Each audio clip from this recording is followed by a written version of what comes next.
Hi, அனைவருக்கும் வணக்கம். பங்குச்சந்தை கடந்த ஒரு ஆண்டுல பார்த்தீங்கன்னா ரொம்பவே ஒரு வளர்ச்சி அடைந்திருக்கு.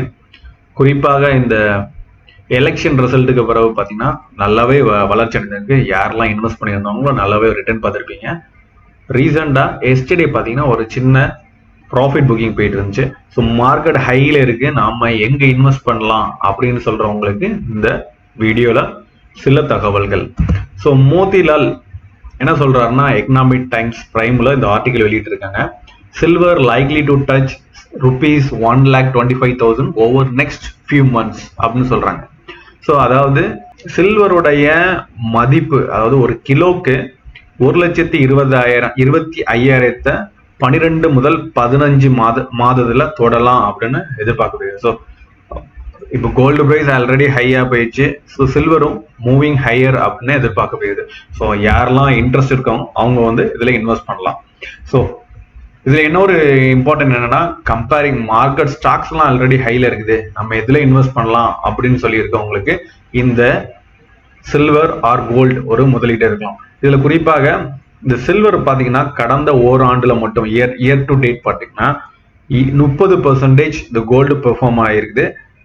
இதற்கு காரணம் பாத்தீங்கன்னா குளோபல்ல நடந்த அன்சர்டனிட்டிஸ், நிறைய அன்சர்டனிட்டிஸ் எல்லாம் இன்ஃப்ளேஷன் ஒரு காரணம், குளோபல் இம்பாக்ட்ஸ் ஒரு காரணம், சைனா இன்ஃப்ளூயன்ஸ் ஆன் சில்வர், அதுக்கப்புறம் geopolitical tension, war and Russia Ukraine war and silver supply and demand. இதெல்லாம் ஒன் பை ஒன் பார்க்கலாம். ஸோ சில்வருடைய growth பாத்தீங்கன்னா இந்த இயர் டு டேட்ல இது கோல்ட பீட் பண்ணிருக்கு.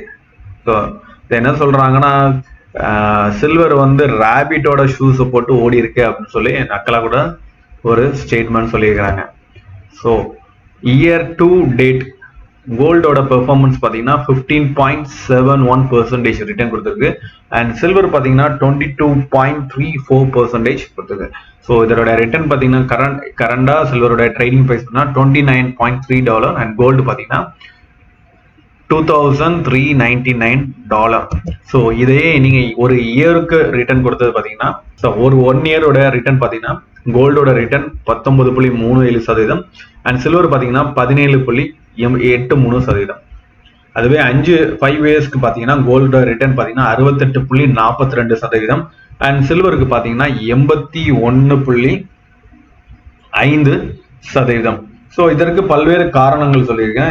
ஸோ இந்த கோல்டோட சப்போர்ட், இந்த சில்வரோட சப்போர்ட் எவ்வளவு சொல்றாங்கன்னா 86,000 முதல் 86,500 ஒரு நல்ல ஸ்ட்ராங் சப்போர்ட் இருக்கு அப்படின்னு சொல்றாங்க.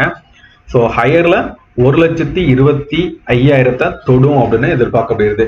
ஸோ இதற்கு மோதிலால் என்ன ஹைலைட்ஸ் கொடுக்குறாங்கன்னா, ஃபெட் ரேட் கட் அது ஒரு எதிர்பார்ப்பு சொல்றாங்க. ரெண்டாவது என்ன சொல்றாங்கன்னா, week economic data from the US, அதுக்கப்புறம் ஜியோபொலிட்டிக்கல் டென்ஷன். இன்னொரு டேட்டா பாத்தீங்கன்னா டொமஸ்டிக் சில்வரோட இம்போர்ட் பாத்தீங்கன்னா 2024 ஃபர்ஸ்ட் ஹாஃப்ல அதிகமாவே இம்ப்ரூவ் ஆயிருக்கு. And one more thing, ETF silver ETFs மூலமாக நம்ம மக்களும் அதிகமா இன்வெஸ்ட் பண்றாங்க, அது ஒரு காரணம். அண்ட் ஸ்பெகுலேட்டிவ் பையிங் அதுவும் சில்வருக்கு ஒரு சப்போர்ட் ஆயிடுது. அதுக்கப்புறம் positive economic signals from China will lead industrial demand. So one by one ரீசனை நம்ம பார்க்கலாம். Factors affecting silver prices. So first பார்த்தீங்கன்னா inflation and growth. So central bank பார்த்தீங்கன்னா நிறைய ப்ராப்ளத்தை ஃபேஸ் பண்ணிட்டு இருக்கு. இதனால அவங்க ரீசெண்டாக பார்த்தீங்கன்னா இன்ட்ரெஸ்ட் ரேட்டை இன்க்ரீஸ் பண்ணாங்க. ஸோ இந்த இன்ட்ரெஸ்ட் ரேட் சைக்கிள் ஒரு காரணம். செகண்ட் பார்த்தீங்கன்னா global impacts. So European central bank ஹாக்கிஷா 25 பாயிண்ட் ரேட் கட் பண்ணியிருக்காங்க. அது அவங்களுடைய ரிசல்ட்ல எக்கனாமிக் குரோத்ல ஸ்டெபிலிட்டியை காமிச்சிருக்கு. ஸோ அது ஒரு காரணம் சொல்றாங்க. ஸோ இன்டர்நேஷனல் மானிட்டரி ஃபண்ட் என்ன சொல்றாங்கன்னா, யூஎஸோட growth 24-25 ஜிடிபி 1.4% இருக்குன்னு சொல்றாங்க. Next China influence on silver. So first half of 2024 பாத்தீங்கன்னா சைனாவோட சைனீஸ் ப்ராப்பர்ட்டி இன்வெஸ்ட்மெண்ட் 10% விழுந்திருக்கு. ஸோ இதன் காரணமாக மக்கள் ஸோ ப்ராப்பர்ட்டிஸ் அந்த மாதிரி உள்ள இன்வெஸ்ட் பண்ணாம ஸ்டாக் மார்க்கெட் ஒரு பயங்கர லோல தான் இருக்குது. ஸோ சில்வர்ல அதிகமாக முதலீடு பண்ணிட்டு இருக்காங்க. ஆப்வியஸ்லி இந்த சில்வர்ல முதலீடு பண்றவங்க நம்ம அடித்தட்டு மக்கள் தான். அதுக்கப்புறம் பாத்தீங்கன்னா ஜியோ பொலிட்டிக்கல் டென்ஷன், இந்த ரஷ்யா உக்ரைன் வார் இதனால இந்த மாதிரி உலக பொருளாதார வார்கள் போயிட்டு இருக்கனால கரன்சியோட மதிப்பு குறைஞ்சிட்டே இருக்கு. ஸோ அதனால மக்கள் என்ன பண்றாங்கன்னா ப்ரீஷியஸ் மெட்டல்ல கோல்டு, சில்வர், பிளாட்டினம், காப்பர் அந்த மாதிரி ப்ரீஷியஸ் மெட்டல்ல இன்வெஸ்ட் பண்ணிட்டு இருக்காங்க. குறிப்பாக சில்வர்ல அதிக முதலீடு பண்ணிட்டு இருக்காங்க. காரணம் இண்டஸ்ட்ரியல் பர்பஸாக சில்வர் அதிகமா யூஸ் பண்றதும் ஒரு காரணம். அதுக்கு அடுத்தபடியா பாத்தீங்கன்னா சில்வரோட சப்ளை அண்ட் டிமாண்ட். இந்த சில்வரோட சப்ளை அண்ட் டிமாண்ட் பாத்தீங்கன்னா 2024 பாத்தீங்கன்னா 2% இன்க்ரீஸ் ஆகுது. இதோட யூசேஜ் பாத்தீங்கன்னா 1219 டன். ஸோ இதுல குறிப்பாக இண்டஸ்ட்ரியல் அப்ளிகேஷனுக்கு மட்டும் பாத்தீங்கன்னா 710 டன் யூஸ் பண்ணியிருக்காங்க. அதுவும் குறிப்பாக year on year after Covid பாத்தீங்கன்னா 40% உயர்ந்திருக்கு. அதாவது வெள்ளியோட இண்டஸ்ட்ரியல் யூஸ் பாத்தீங்கன்னா ஆஃப்டர் கோவிட் 40% உயர்ந்திருக்கு. அது ஒரு காரணம்.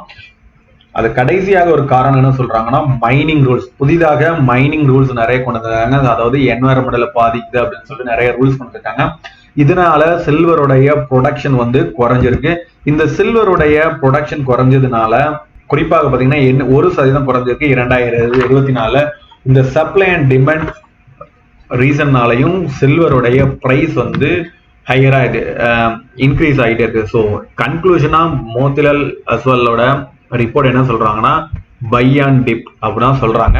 ஸோ யாரெல்லாம் ஒரு நல்ல ஒரு ரிட்டர்ன் வேணும் அப்படின்னு எதிர்பார்க்குறீங்களோ நல்ல ஒரு செபி ரெஜிஸ்டர் இன்வெஸ்டரை ஆலோசித்துட்டு இந்த சில்வர்ல முதலீடு பண்ணணும்னா முதலீடு பண்ணுங்க.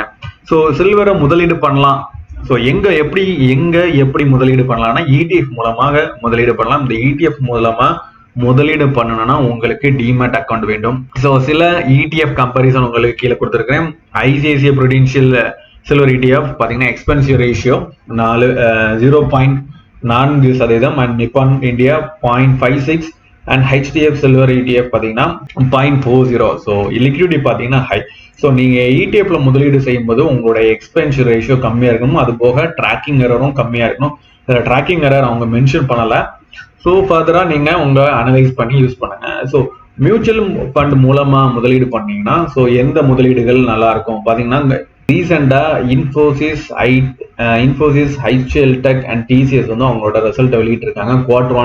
Q1 Financial 25 இதுல எந்த ரிசல்ட் ஹையா இருக்கு அப்படின்னு சொல்லி மின்ட்ல ஒரு ஆர்டிகல் வெளியிட்டு இருக்காங்க. அதன்படி பாத்தீங்கன்னா ரெவென்யூ TCSக்கு 1.9% இன்க்ரீஸ் ஆயிடுது.